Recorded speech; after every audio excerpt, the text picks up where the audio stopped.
Third grade के लिए राजस्थान कला संस्कृति के अंदर राजस्थानी भाषा की क्लास एक हो चुकी है। उसका लिंक आपको डिस्क्रिप्शन में मिल जाएगा, जहां से आप देख सकते हो अगर आपने नहीं देखी है। आज दूसरी क्लास है और राजस्थानी भाषा साहित्य से संबंधित ये पवन बवरिया सर की किताब है। इस किताब की जो PDF है उसमें से आपको मैं करवा रहा हूँ। तो एक क्लास अपनी हो चुकी है, आज दूसरी क्लास है। थर्ड ग्रेड के लिए लेवल 1 और 2 वालों के लिए, दोनों के लिए महत्वपूर्ण है पूरी तरह से। और इसको पढ़ने के बाद, इसका रिवीजन करने के बाद आपके प्रश्न इससे बाहर नहीं जाएगा, क्योंकि इस किताब में से RBSC और NCERT पे आधारित मैटर है। नाथ पब्लिकेशन किताब है, आप किताब ला के भी इसका रिवीजन कर सकते हैं। तो आज पढ़ते अपन, कल कहाँ तक पढ़ चुके थे हम? कल राजस्थान की जो बोलियाँ है उनकी उप बोलियों के बारे में पढ़ चुके थे। आज उससे आगे के बारे में पढ़ेंगे हम। बोलियाँ और उप बोलियाँ यानी रागनी, निमाड़ी, खेराड़ी तक पढ़ चुके थे। आज पढ़ेंगे अपन डॉक्टर जॉर्ज अब्राहम ग्रियर्सन का वर्गीकरण। जॉर्ज अब्राहम ग्रियर्सन ने राजस्थानी बोलियों को सर्वप्रथम उल्लेख 1907-8 ईस्वी में अपने ग्रंथ, यानी इनका जो ग्रंथ है भारतीय भाषा विषयक कोश, यानी जिसको अंग्रेजी में कहते हैं लिविंगस्टन सर्वे ऑफ इंडिया। तो ये आपके हिंदी इंग्लिश दोनों में पूछा जा सकता है कि लिविंगस्टन सर्वे ऑफ इंडिया या भारतीय भाषा विषयक कोश किसका ग्रंथ है? तो ये जॉर्ज अब्राहम ग्रियर्सन का ग्रंथ है और 1907-8 ईस्वी में इसमें उल्लेख किया है। अब किसका उल्लेख किया है? ग्रियर्सन ने लिखा है राजस्थानी का शाब्दिक अर्थ है राजपूतों के देश, यानी जहाँ पे राजपूत रहते हैं, यानी राजाओं के अंदर कौन रहते हैं? अधिकतर जो राजपूत रहते हैं उनके लिए राजस्थानी शब्द राजस्थानी या फिर रजवाड़े की भाषा। ग्रियर्सन ने linguistic of survey of India, यानी लिंग्विस्टिक सर्वे ऑफ इंडिया की 9वीं जिल्द के दूसरे खंड में राजस्थानी बोलियों के पारस्परिक संयोग एवं संबंधों को स्पष्ट किया है। राजस्थानी बोलियों को स्पष्ट किया है इन्होंने अपने ग्रंथ में। ग्रियर्सन ने राजस्थानी बोलियों की 5 उप शाखाएं बताई है। उनमें पश्चिमी राजस्थानी, जिसको मारवाड़ी कहा जाता है, बोलने वालों की संख्या और क्षेत्रफल की दृष्टि से पश्चिमी राजस्थानी अथवा मारवाड़ी राजस्थान की सबसे महत्वपूर्ण बोली है, यानी सर्वाधिक लंबे क्षेत्र में फैली हुई है, क्योंकि पश्चिमी राजस्थान काफ़ी लंबा क्षेत्र में विस्तार फैला हुआ है। तो उसमें सबसे महत्वपूर्ण बोली है मारवाड़ी। यह मुख्यतः मारवाड़, मेवाड़ और पूर्वी सिंध, जैसलमेर, बीकानेर, दक्षिणी पंजाब, जयपुर स्टेट और उत्तर पश्चिमी क्षेत्रों में बोली जाती है। मारवाड़ी राजस्थान में सबसे अधिक क्षेत्र में बोली जाती है। ये प्रश्न बनता है कौन सी बोली सबसे ज़्यादा क्षेत्र में बोली जाती है राजस्थान में? तो मारवाड़ी है। उसके बाद बात करते हैं पूर्वी मारवाड़ी, यानी मारवाड़ी के अंदर भी पूर्वी मारवाड़ी। इसके अंतर्गत बात करते हैं अपन पूर्वी मारवाड़ी में ढूंढानी, जो जयपुर के आसपास बोली जाती है, गिरासिया की बोली जो सिरोही के आसपास बोली जाती है, राजिया के सोरठे इस बोली का समावेश है और राजिया के सोरठे इसी बोली में लिखे गए हैं। यानी राजिया के सोरठे कौन सी बोली में लिखे गए? तो वो पूर्वी मारवाड़ी की जो बोली है उसमें लिखे गए हैं। उसके बाद बात करते हैं अपन उत्तरी मारवाड़ी। उत्तरी मारवाड़ी के अंतर्गत बात करते हैं बीकानेर, बागड़ी, शेखावटी बोलियों का समावेश है। इसमें बेली किशन रुक्मणी रचना उत्तरी मारवाड़ी की रचना है। तो आपके प्रश्न बनता है कि बेली किशन रुक्मणी की रचना कौन सी बोली की है? तो ये उत्तरी मारवाड़ी की रचना है। पश्चिमी मारवाड़ी, इसके अंतर्गत थली और थटकी बोलियों का समावेश किया गया है और दक्षिणी मारवाड़ी के अंतर्गत खेराड़ी, गोडवाड़ी, सिरोही, गुजराती और देवड़ावाटी आदि बोलियों का समावेश किया गया है। उसके बाद बात करते हैं उत्तर पूर्वी राजस्थान। यह बोली हिंदी के समान प्रतीत होती है। इसके अंतर्गत मेवाती और अहिर प्रदेश की अहिरवाटी बोलियों को सम्मिलित किया जाता है। मेवाती जो भरतपुर अलवर का क्षेत्र है और अहिर प्रदेश यानी जो उत्तर प्रदेश की सीमा से लगते हुए क्षेत्र है, यहाँ पे अहिरवाटी बोलियां बोली जाती है। ब्रज भाषा से प्रभावित मेवाती का नामकरण किससे हुआ? मेव से हुआ है। मेव जाति रहती वहाँ पे, उसके कारण लोगों द्वारा प्रयोग में लाने कारण हुआ है। चरणदासी संप्रदाय के प्रवर्तक चरणदास और उनकी शिष्यों सहजोबाई और दयाबाई। तो यहाँ पे प्रश्न बनता है आपके कि सहजोबाई और दयाबाई किसके शिष्य थे? तो ये चरणदास जी के शिष्य थे, जो चरणदासी संप्रदाय से थे इन्होंने। और भक्ति साहित्य में लालदासी पंथ के संप्रदाय के प्रवर्तक जो थे वो लालदास थे। इनकी लालदास की वाणियाँ मेवाती में ही हैं। लालदास की वाणियाँ किस में है? मेवाती में। अलवर भरतपुर में बहुत ही ज़्यादा प्रसिद्ध संत हैं लालदासी संप्रदाय।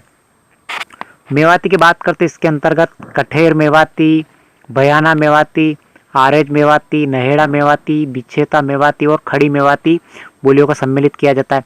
कठेर मेवाती में मुख्यतः भरतपुर के उत्तर पश्चिम और अलवर के दक्षिण पश्चिम क्षेत्र में बोली जाती है।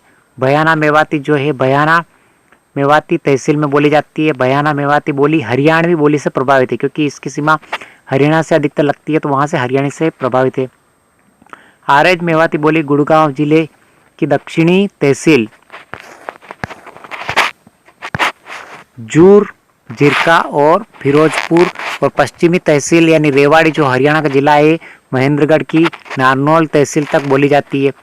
नहेड़ा मेवाती बोली प्रतापगढ़, अजबगढ़, थानागाजी, ये प्रतापगढ़ उत्तर प्रदेश वाला प्रतापगढ़ है। अजबगढ़, थानागाजी और बलदेवगढ़ आदि क्षेत्रों में बोली जाती है। ये बोली जयपुरी बोली से अत्यधिक प्रभावित है, क्योंकि शेखावटी क्षेत्र उधर उत्तर प्रदेश से मिलता जुलता क्षेत्र है। बिछोता मेवाती अलवर के उत्तर पश्चिम में जयपुर राज्य में स्थित कोट कासम एवं नामा राज्य की बावल तहसील में बोली जाती है। खड़ी मेवाती मेवात की केंद्रीय बोली है, जो किशनगढ़, रामगढ़, तिजारा, किशनगढ़ अजमेर में पड़ता है और रामगढ़ तिजारा जो है अलवर के अंदर पड़ता है। गोविंदगढ़, लक्ष्मणगढ़ जो सीकर के अंदर पड़ता है, यहाँ पे खड़ी मेवाती बोली जाती है। अहिरवाटी की बात करते हैं, अहिरवाटी जो है अलवर, भरतपुर और दिल्ली के दक्षिण क्षेत्र में बोली जाती है। रोहतक, गुड़गांव जो हरियाणा से लगती हुई सीमा के जिलों में बोली जाती है। इस पर ब्रज भाषा का अधिकतर प्रभाव है अहिरवाटी पर। इसके बाद बात करते हैं मध्य पूर्वी राजस्थानी। मध्य पूर्वी राजस्थानी के अंदर मुख्यतः ढूंढानी बोली जाती है, हाड़ौती बोली जाती है।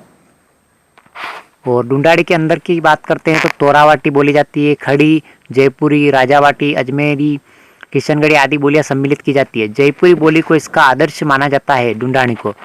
हाड़ो के अंदर गुर्जरवाड़ी, बागड़ी आदि बोलियां बोली जाती है। बूंदी के प्रसिद्ध कवि जो हुए हैं सूर्यमल मिश्रण की रचनाओं में हाड़ौती बोली का प्रयोग सर्वाधिक हुआ है।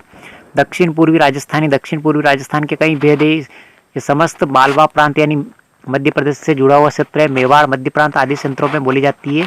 इसमें मालवी बोली, रांगड़ी बोली और बागड़ी और साधवाड़ी बोली जाती है।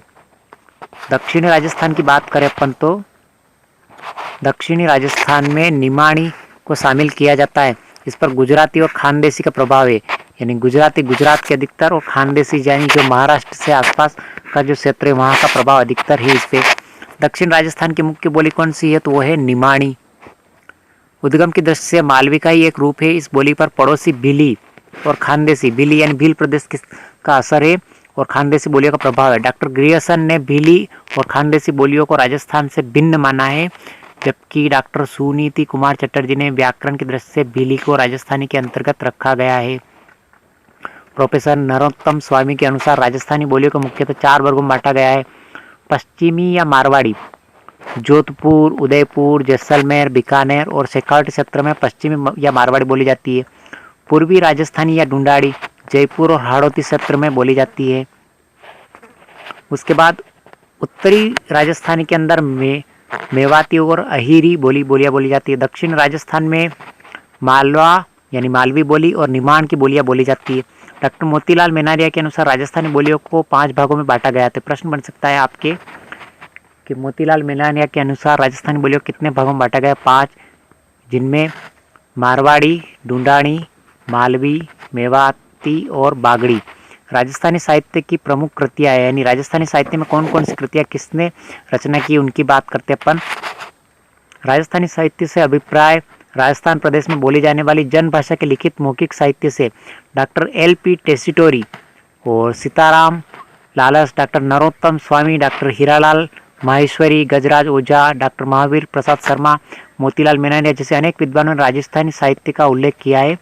और राजस्थानी साहित्य के काल विभाजन एवं नामकरण को लेकर विद्वान एकमत नहीं है। इनमें से एक विद्वान सीताराम लालस ने राजस्थानी साहित्य का काल विभाजन नामकरण इस प्रकार किया है, यानी उन्होंने जो सीताराम लालस है उन्होंने काल विभाजन आदिकाल को विक्रम संवत 800 से 1400 ईस्वी माना है, मध्यकाल विक्रम संवत 1461 से 1900 ईस्वी तक माना है और आधुनिक काल विक्रम संवत 1900 से निरंतर यानी आज तक माना है। राजस्थानी साहित्य के विकास में संवत 1500 से 1700 ईस्वी के समय को उत्कर्ष काल कहा जाता है। उत्कर्ष यानी जिसका शुरुआत हो चुकी हो, और 1700 से 1900 ईस्वी तक के समय को स्वर्ण काल कहा जाता है। यानी 1700 से 1900 ईस्वी को स्वर्ण काल इसलिए कहा जाता है कि इस काल में साहित्य की बहुत ही शानदार रचनाएं कवियों के द्वारा रची गई।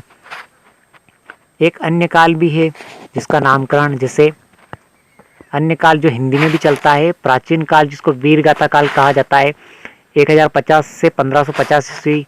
पूर्व मध्यकाल भक्ति काल कहा जाता है, 1450 से 1650 ईस्वी। और उत्तर मध्यकाल जिसको श्रृंगार रीति एवं नीति परक काल 1650 से 1850 ईस्वी। और आधुनिक काल जिसको विविध विषयों एवं विधाओं से युक्त 1850 से आद्यतन यानी आज तक जो चल रहा है। तो प्राचीन काल की बात करते 1050 से 1550 ईस्वी में। इस काल में वीर